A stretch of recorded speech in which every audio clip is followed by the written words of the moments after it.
prasowej sekretarza stanu Stanów Zjednoczonych, pana Rexa Tillersona, ministra spraw zagranicznych Rzeczpospolitej Polskiej, pana Jacka Czaputowicza. Panie ministrze, bardzo proszę. Dziękuję. Witam Państwa na spotkaniu po dyskusji pana sekretarza stanu Rexa Tillersona z premierem Rzeczpospolitej Polskiej Mateuszem Morawieckim. Chcę podkreślić, że wizyta pana Rexa Tillersona jest dla nas potwierdzeniem ścisłych więzi między Polską a Stanami Zjednoczonymi. Można też powiedzieć szerzej potwierdzeniem zainteresowania Stanów Zjednoczonych regionem Europy Środkowo-Wschodniej. Pan sekretarz Rex Tillerson mentioned during the talks today the importance of the Three Seas initiative for American politics, and we are very happy with that. Let me stress that the last year's visit paid by President Donald Trump and his meeting exactly in Warsaw with leaders of the Three Seas initiative leaders, and his remarkable address given before the Warsaw Uprising Monument stressed our joint vision of bilateral relations. We share with the United States the same values: respect for the law, civic freedoms, democracy, respect for economic freedom, and these values are the foundation of allied relations between Poland and the United States. The talks of the Secretary of State yesterday with President Duda and today's conversation with Prime Minister Morawiecki, as well as the meeting with the chairman of the Law and Justice Party that will be held today, Mr. Jarosław Kaczyński, are a follow-up and continuation of the continuous dialogue that our countries have had for a number of years. During the talks, such issues were raised as the assurance of security, cooperation of defense industries and energy security. The stationing of American troops in the territory of our country gives us, the Poles, the sense of security, and we are grateful for that. We want this presence to be ever bigger, and we want it to be permanent. From the talks that we had today, we can conclude that we have got common and convergent views that there is a need to strengthen NATO through the implementation of decisions taken at Warsaw NATO Summit and their consolidation at Brussels Summit, which will be held in July this year. We appreciate the involvement of American businesses in the process of modernization of the Polish armed forces. We hope that the ongoing talks concerning the Patriot system and other systems. We discussed helicopters produced in Poland, Black Hawks. We hope that these will be soon finalized.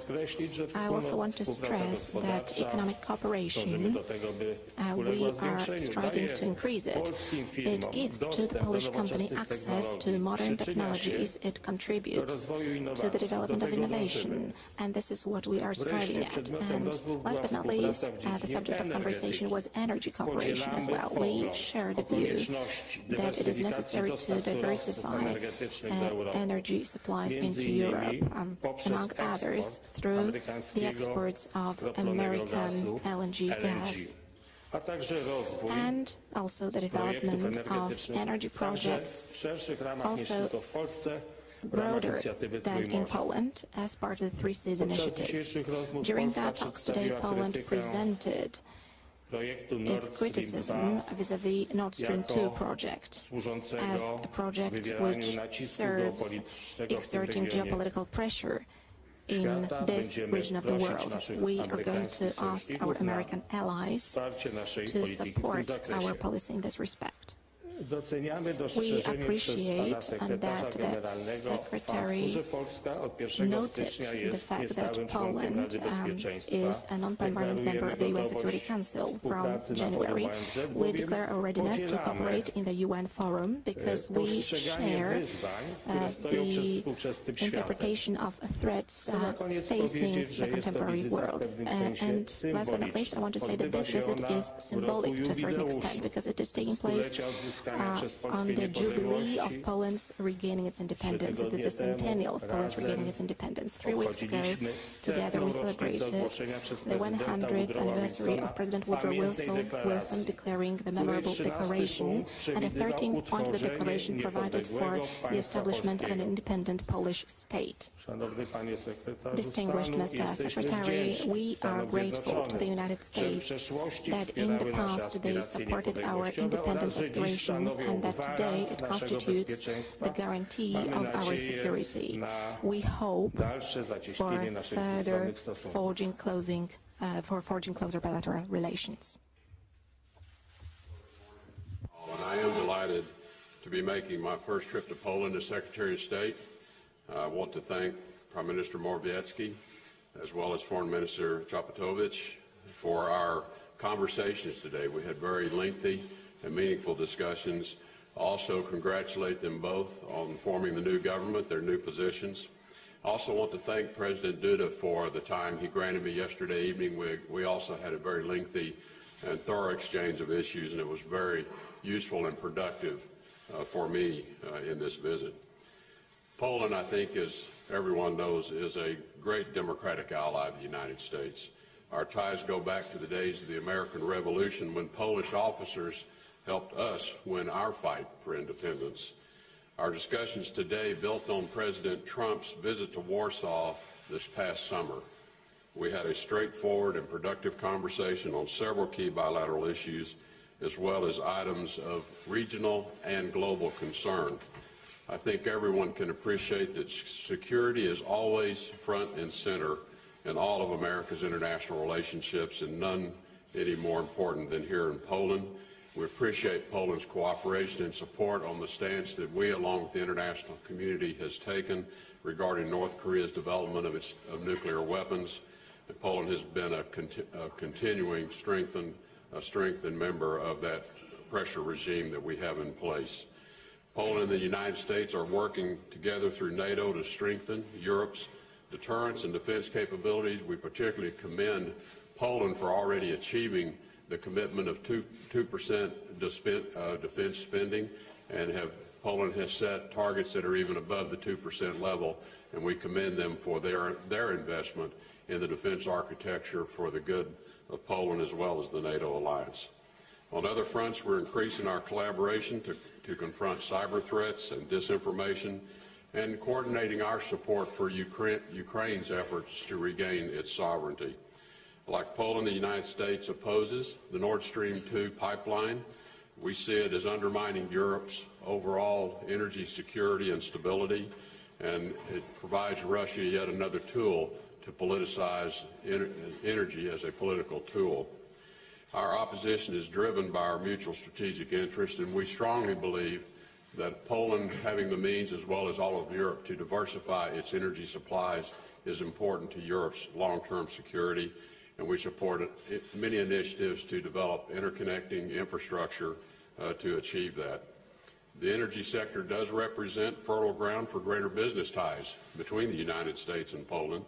I think, as President Trump made clear during his visit, we are proud to support Poland's energy diversification and security, including through sales of United States-produced liquefied natural gas, as well as support for pipeline proposals that would give Poland and Europe greater interconnectivity to alternative supplies, such as the Norway to Poland Baltic natural gas pipeline, as well as greater integration through the Three Seas initiatives. U.S. companies have the right products and services to contribute to Poland's energy security, and I was very happy to discuss these issues with the Prime Minister as well. The United States is very proud of the important role we played in Poland's rebirth as a free, independent country a century ago, and we celebrate this 100th anniversary with Poland. The United States was the first country to recognize the Republic of Poland. As we celebrate this centennial, though, we also must remember and honor victims of the dark past. Today we mark the International Holocaust Remembrance Day and the 73rd anniversary of the liberation of the Auschwitz-Birkenau concentration camp in Nazi-occupied Poland. This is an important day for all of us to observe, and I'm particularly honored to be in Warsaw to recognize this day with our Polish friends. As we've done in the past, the United States is proud to stand with the people of Poland today, and we will be doing so in the future. And we appreciate their kind hospitality for the American troops that are stationed here in Poland today, and we thank them for all the support they give us. Thank you very much. If you allow us, we've got a couple of questions. Ellie from the Associated Press, please. Hello, good morning, and thank you. Mr. Secretary, I wanted to ask you if we could briefly just recap 3 issues of big concern, either crises or issues of major urgency that you've addressed this week in Europe. First, in London, after your meeting with Foreign Secretary Johnson, you said you expressed some hope that there could be an agreement between the United States and Europe on a supplement to the Iran deal. Yet the next day in Paris, the French foreign minister seemed to be a little more skeptical of that and said he didn't really understand, or the French didn't really understand, why the U.S. was putting so much pressure on Europe in this. Secondly, then, at the conference on chemical weapons, you accused Russia of being responsible for ultimately bearing responsibility for chemical weapons attacks in Syria since they became involved militarily. That drew a sharp Russian response.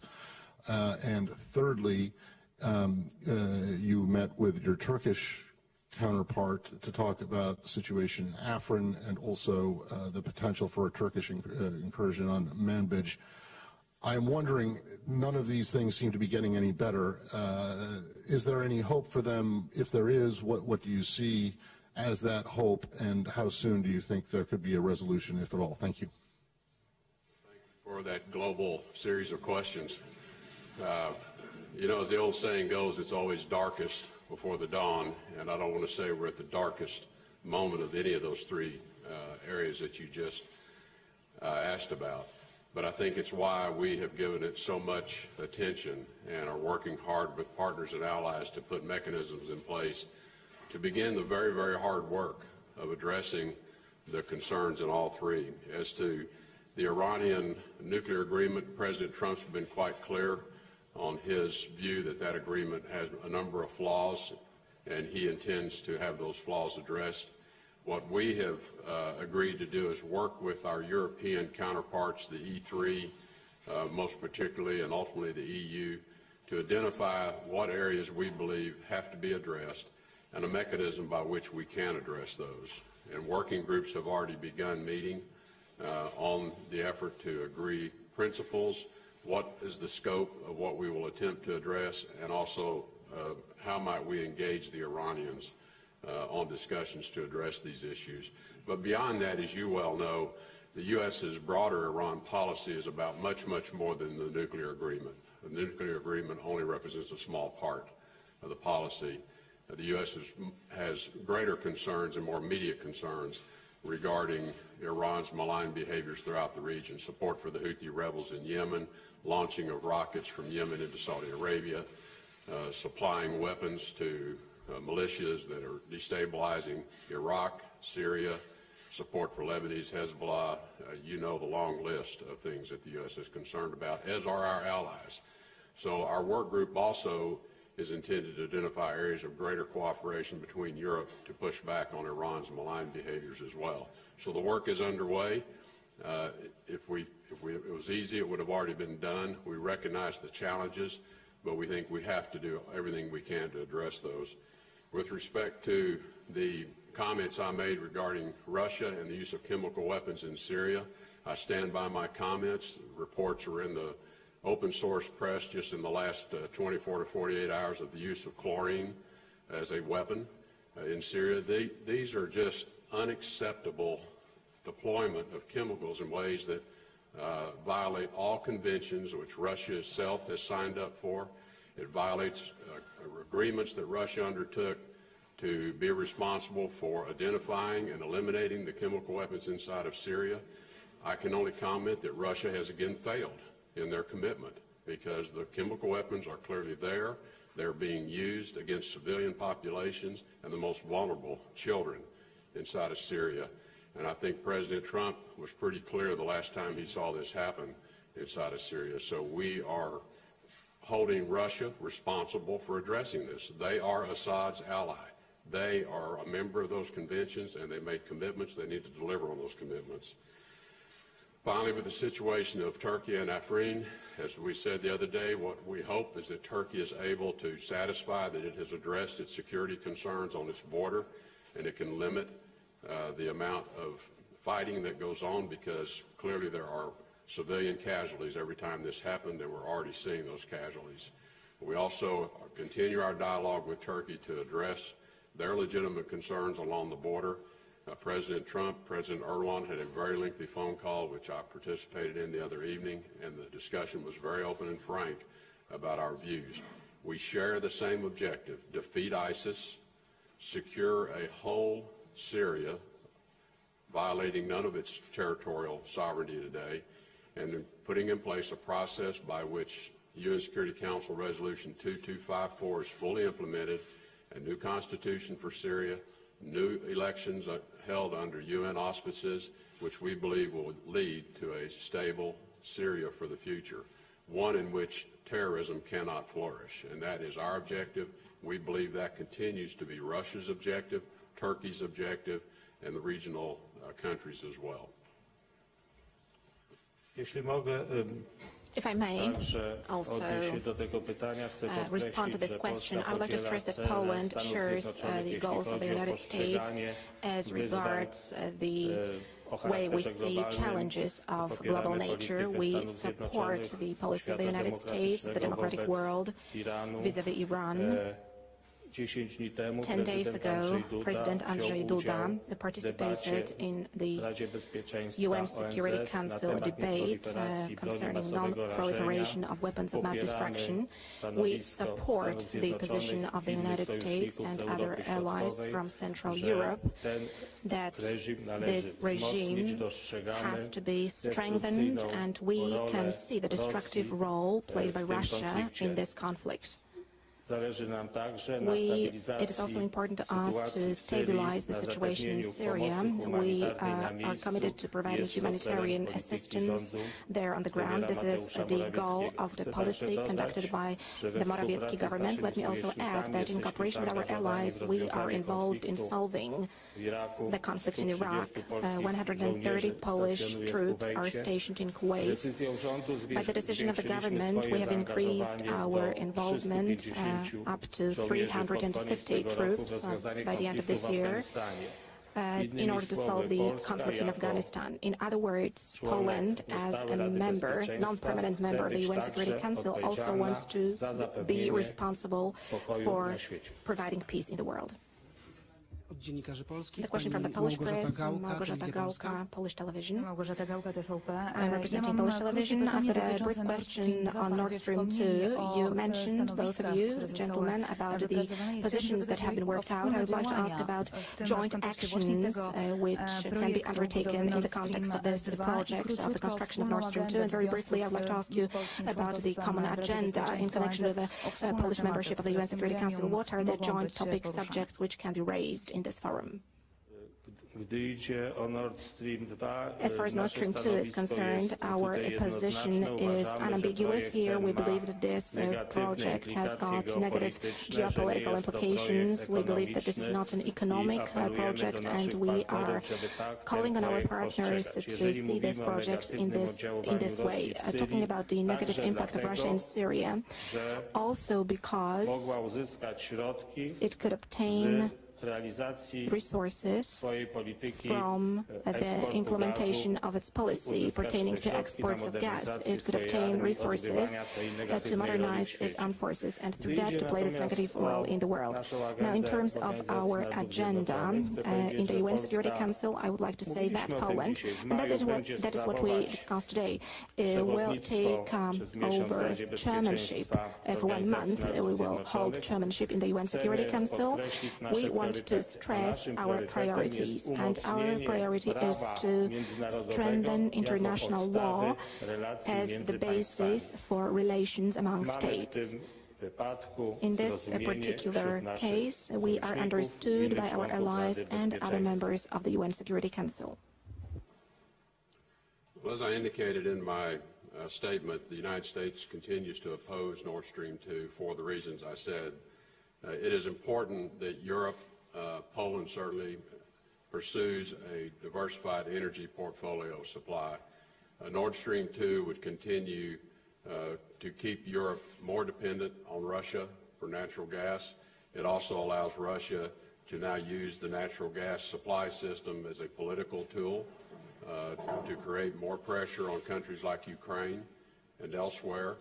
So we think it's not a helpful piece of infrastructure in terms of providing stability for all of Europe. As to what can be done, we will continue to take steps as we can. I think we have to recognize, though, that Nord Stream 2 does have significant European investment in the project, so not everyone is like-minded on the issue of Nord Stream 2 and the impact it can have on the overall stability of Europe and European energy security. But our position, I think, is very clear.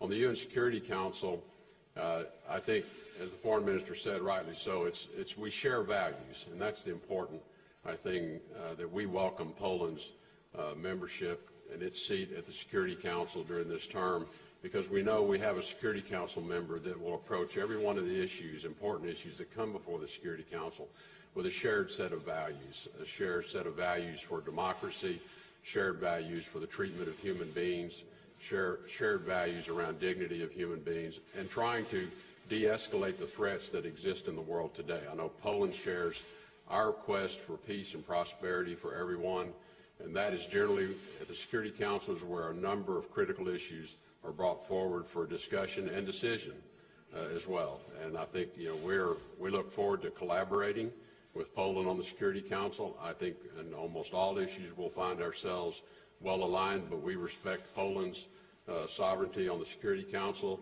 but we know we have a strong partner in terms of the values that we share.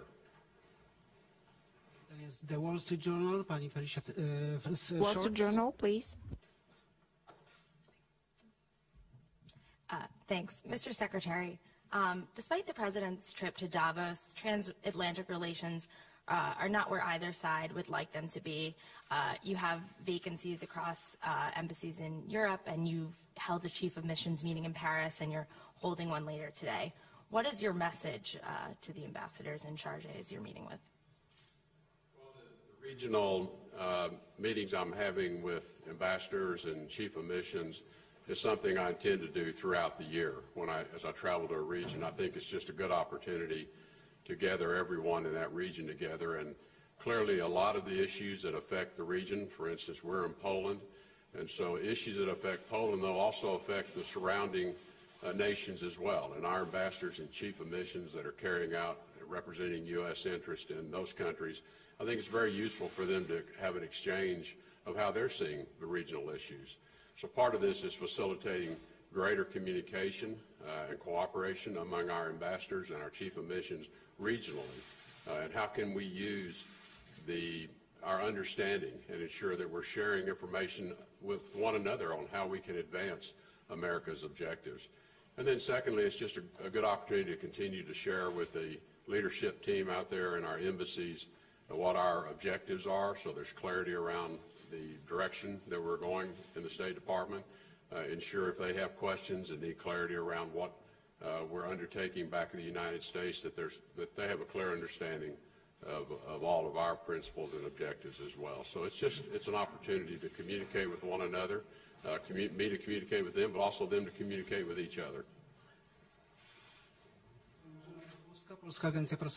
Polish Press Agency. Good morning. My question is about Polish-American military cooperation, and in concrete terms, I'm asking you about military contracts, which are right now being negotiated. We heard that during the meeting, hope was expressed that they will be soon concluded. Can you give any more details, any concrete decisions or commitments that have been taken with this regard? And a brief question to Mr. Secretary of State. What particular issues would you like to raise with today's meeting with the chairman of the Law and Justice Party, Jarosław Kaczyński? In terms of the military cooperation, as I said, we hope for a strong involvement of the American industry in the modernization of our armed forces. This is the best developed industry in this area. Our point is, and this was mentioned by Prime Minister Morawiecki, not only to purchase some kind of armaments, which is necessary, of course, and very much necessary, but we would also like to make sure that the Polish industry can modernize thanks to that. Mr. Secretary of State explained to us that, of course, our requirements connected to the equipment also have an impact on certain procedures of production and costs. This offer is being now developed in more details. Experts are talking, and this is necessary for Poland and for our security, and I hope that these contracts will soon be concluded, signed, let's say. Well, as the Foreign Minister indicated, our negotiators and teams are meeting actively around the military equipment, and I'm confident that we will resolve all outstanding issues and we'll have a very good outcome that will leave Poland with a much stronger defense posture, as well as contributing to the strength of NATO in doing so. As to my meeting with Chairman Kaczynski later today, as I travel around the world in countries, if time allows, I always meet with important leaders in the private sector, former government leaders, current government leaders.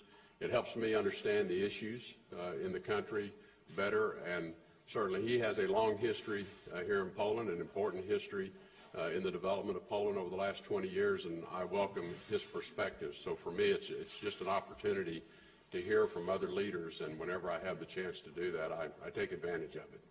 Thank you, though.